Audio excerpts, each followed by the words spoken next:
Olá, aluno. Olá, aluna. E aí? Tudo bem contigo? Beleza? Nós vamos dar início a um assunto novo, certinho? Nós vamos agora falar um pouquinho sobre o iluminismo. Nós vamos entender o que foi o iluminismo. Nós vamos entender como era a sua corrente de pensamento, tá bom? Qual a sua importância para a época e entendemos um pouquinho seu surgimento, suas principais características, até chegarmos, né, ao final do nosso assunto, entendendo todo o processo, né, toda a construção iluminista, como ela se deu. Antes de iniciar a minha aula, eu quero acreditar que você está sendo fiel aos teus estudos, correto? Espero que você esteja sim realizando todas as atividades da plataforma, tá bom? Se houver alguma dúvida quanto à realização de alguma atividade, basta enviar uma mensagem, né? Lá na plataforma nós temos os grupos do WhatsApp, né? Você tem o meu número também.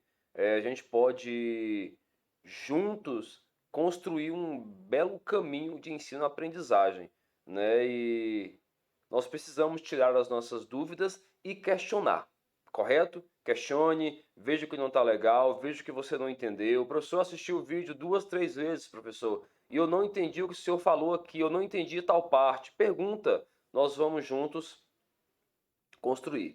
E outra coisa, é importante que você assista a aula inteira, tá bom? Não fique pulando partes, não fique pegando o que você acha mais importante. Assista a aula inteira, porque assim vai fixar melhor o seu entendimento. Nós vamos então dar prosseguimento à nossa aula falando sobre o iluminismo. Vamos lá?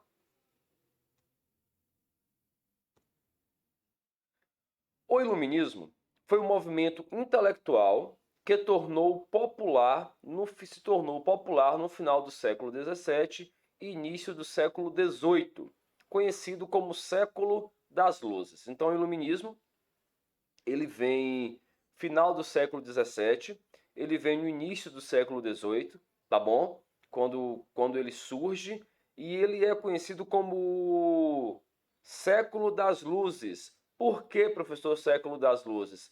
Ele vem justamente em contraponto, né, à ideia da Idade Média, né? E inclusive a Idade Média passa a ser conhecida aqui como Idade das Trevas, certinho? Nós vamos entender posteriormente o porquê de Idade Média e Idade das Trevas e o porquê que o iluminista achava que o iluminismo era a luz, tá? Por que o século da luz? Porque o momento da luz agora. Nós vamos poder perceber que o iluminista ele vinha de contraponto às ideias da igreja. Surgido na França, né? A principal característica desta corrente de pensamento foi defender o uso da razão sobre o da fé, para entender e solucionar os problemas da sociedade. Ou seja, tinha como principais características a valorização da razão, considerada o mais importante instrumento para se conseguir qualquer tipo de conhecimento. Então a gente tem aqui o pensamento iluminista completamente baseado e fundamentado na razão. Professor, quando o senhor fala que o iluminista ele vem fundamentado na razão, o que o senhor quer dizer com isso, professor? Quando o senhor fala que o iluminista ele vinha em contraponto às ideias da Idade Média e ele tem como marco a razão, o que significa, professor? Significa o seguinte, que o iluminista ele questionava a forma como a igreja explicava as coisas. Para o iluminista, o pensamento científico ele era extremamente importante, porque para o iluminista, para que eu pudesse provar algo, provar a existência de alguma coisa, provar alguma coisa, eu precisava ter um processo científico, eu precisava ter um processo de pesquisa, e isto era importante, entendeu? Para o iluminista. Para o iluminista, acreditar em Deus por si só não bastava. Um dogma que a igreja colocava como correta para explicar alguma coisa, no pensamento iluminista não bastava. Eu precisava provar. eu precisava estudar, eu precisava pesquisar. Aí sim, depois de um processo de pesquisa, de um estudo científico, de um processo mais elaborado, provando assim, a gente tem o uso da razão e as verdades propriamente ditas sendo construídas. Vamos lá? Para os filósofos, o pensamento era a única luz capaz de iluminar as trevas. Isso é interessante.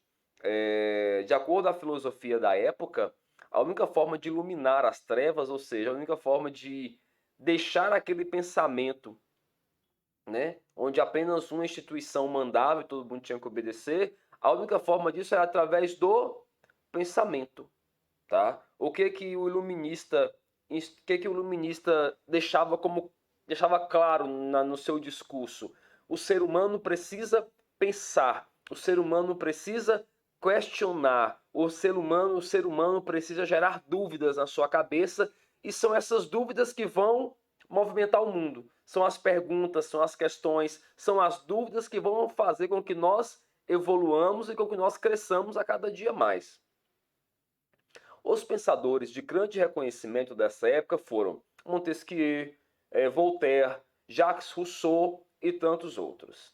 Foi um momento de contestar as ideias religiosas que eram predominantes na época, além da economia e política, provocando mudanças sociais e culturais. A gente sabe que a Igreja Católica perde o seu poder hegemônico, né, com o surgimento da Reforma Protestante, liderada por Martinho Lutero. A gente sabe que o protestantismo no século XV avança de forma rápida. Nós já estudamos, inclusive, até a Contra-Reforma, né, onde a gente viu aí a proposta da Igreja Católica de tentar trazer de volta alguns fiéis. Mas mesmo com essa perca desse campo da igreja, a igreja ainda continuou influenciando em muita coisa na sociedade. A palavra da igreja católica ainda era uma palavra forte, ainda era uma palavra firme e ainda tinha decisão, tá? E ela continuou influenciando na política, ela continuou influenciando na cultura, e como a gente acabou de ver ali, a palavra da igreja ainda era forte. E o iluminista achava que isso estava errado, que isso não deveria acontecer. A intromissão da igreja nos assuntos econômicos e políticos era um tipo de hábito nocivo. Professor, pera lá, professor. O que é algo nocivo é algo ruim para a nossa saúde, ruim para alguma coisa, algo que destrói, algo que quebra, algo nocivo. Exemplo, o Corinthians é algo nocivo. Vocês concordam contigo? É algo ruim. Então, essa ideia, nocivo é algo ruim. Ao desenvolvimento e ao progresso da sociedade. Até mesmo o pensamento dogmático religioso era colocado como uma barreira entre Deus e o homem.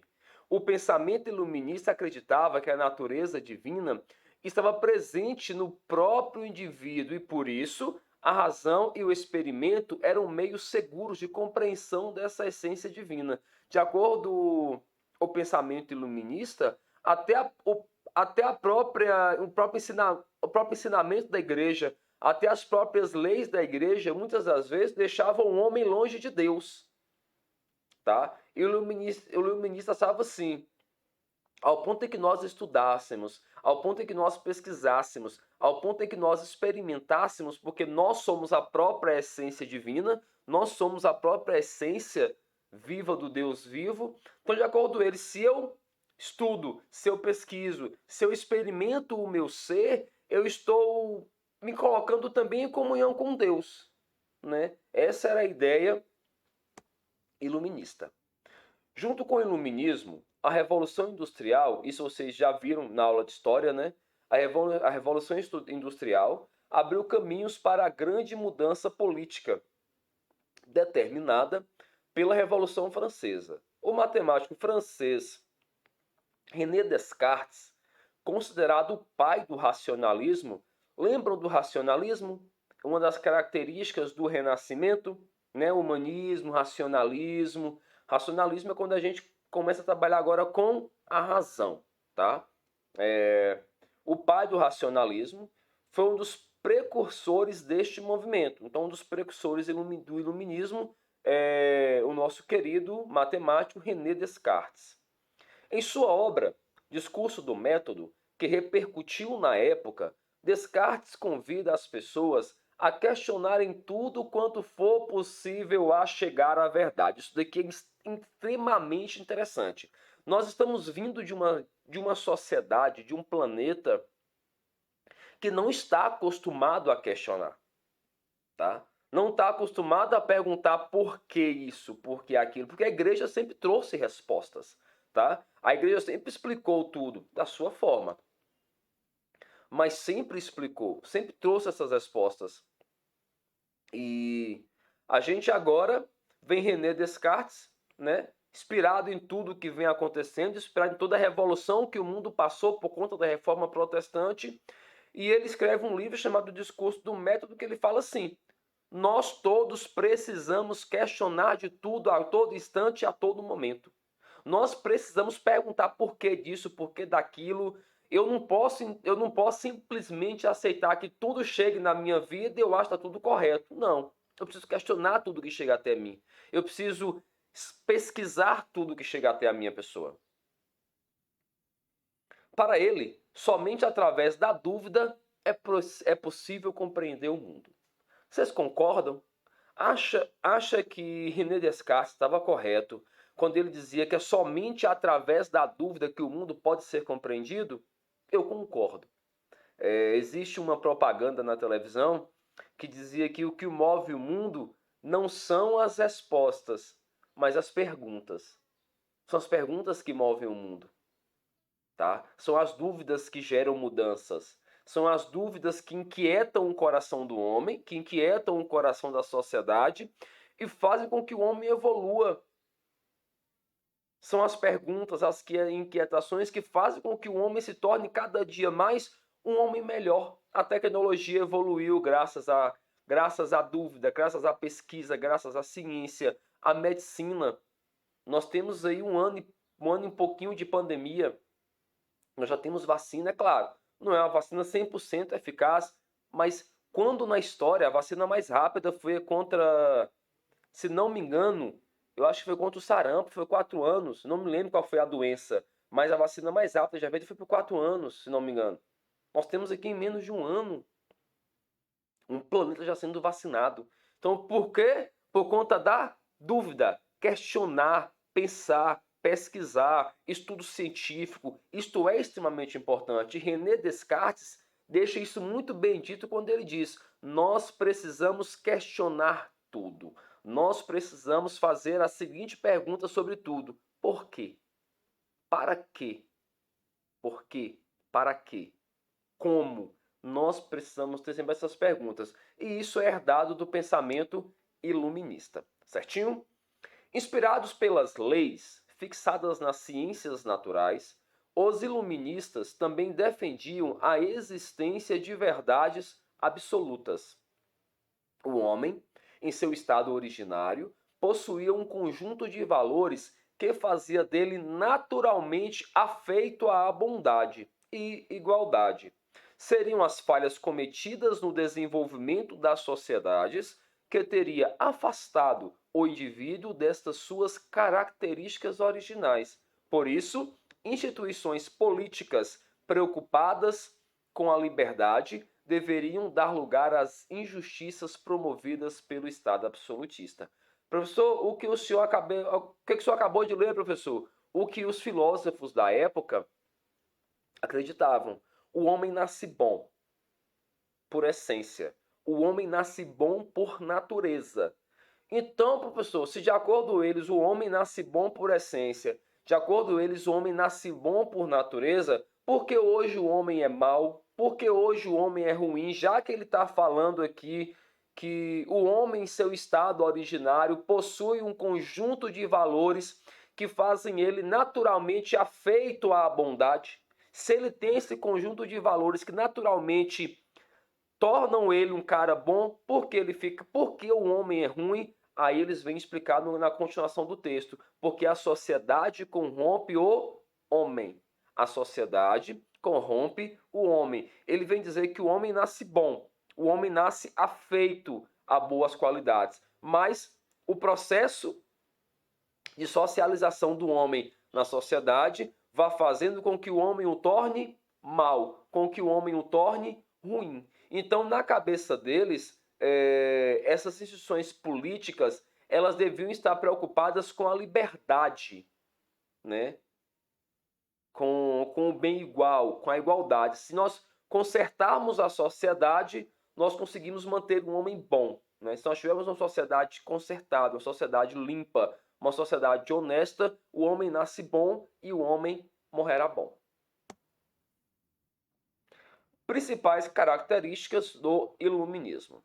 A razão é considerada uma fonte legítima para o alcance de todo tipo de conhecimento. Já falei sobre isso com vocês. A razão é a base do pensamento iluminista, é o estudo científico, a pesquisa, os experimentos, os questionamentos, os porquês, o não aceitar as respostas prontas, mas questionar essas respostas e prová-las cientificamente porque as coisas acontecem. Faz imprescindível os questionamentos, investigações para fomentar os conhecimentos da sociedade, política e economia. Acabei de dizer isto na característica anterior. Alguns pensadores acreditam na natureza, de forma que ela seja capaz de explicar o comportamento humano e a sociedade. É acreditar, é o que eu acabei de dizer antes, o homem nasce bom, acreditar em toda a construção que nós temos. Crítica ao absolutismo, mercantilismo e vantagens da nobreza da igreja. Vocês já viram o mercantilismo na aula de história, já viram com certeza, né, essas vantagens da igreja. A gente está falando aqui de tipos de poderes que quem somente é valorizado, quem somente acaba tendo vantagem de valores são os grandes, né? A gente vê o mercantilismo, né? Vai tudo para o rei, absolutismo, os monarcas ganham muito, a igreja acabava tirando uma grande parte do dinheiro para a igreja. Então, assim, o pobre, né, com o fim do esquema feudal, a gente tem o capitalismo, né, voltando. Então, assim, o pobre ficando muito mais pobre, os ricos evoluindo. E o iluminismo era contra isso, né? O iluminismo achava que isso não estava correto, a divisão igual, né? A construção de todos como um todo. Defende a liberdade política, econômica e a igualdade de todos conforme as leis. De acordo com o iluminista, a gente poderia falar o que quisesse, nós éramos livres e todos somos iguais de acordo com a lei. Esse é o pensamento iluminista. Nós vimos aqui um pouquinho, né? Nós vimos uma pequena introdução a respeito do iluminismo. Nós vamos estudar o iluminismo nas próximas aulas, como eu já falei no início da aula, tá bom? Então, nós vamos destrinchando um pouquinho mais sobre este momento do final do século XVII e início do século XVIII. Se você não entendeu esta aula, eu peço para que você volte lá do início, assista mais uma vez, assista com calma, coloque um fone de ouvido para que você possa ouvir melhor. Se houver alguma dúvida, mande-me uma mensagem, eu terei o maior prazer em te ajudar, em tirar a sua dúvida. Tá bom? Qualquer coisa, tamo junto. Até a próxima aula. Valeu, galera!